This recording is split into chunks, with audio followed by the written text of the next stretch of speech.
Hej, jeg hedder Helena, jeg er 15 år gammel, og jeg er 61 høj og bor i Frederiksværk. Og auditioner til rollen Selma.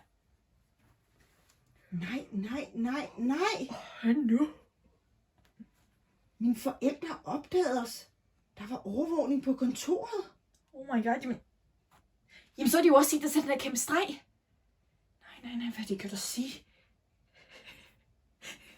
Det er ikke sjovt, Selma. Det dræber mig. Mit liv er ødelagt. Godmorgen, piger. Havde en sjov aften i går. Ja, det var fint, mor. Det er fint. Nå, hvor var I henne? Okay.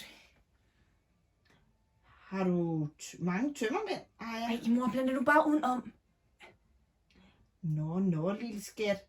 Jeg er jo bare nysgerrig. Du er altså så pisse nysgerrig. Skide irriterende. Gå nu ud! Har I taget stoffer? Nej, mor. Kan du ikke bare gå ud? Selma, kig mig i øjnene. Jeg har ikke taget stoffer. Okay? Gider du godt gå nu? Vi skal over til mormor og spise frokost snart. Så gør dig klar, ikke også? Ja. Hvordan fuck kunne din mor vide det? Hun har jo selv været ung. Jamen, har din mor taget stoffer?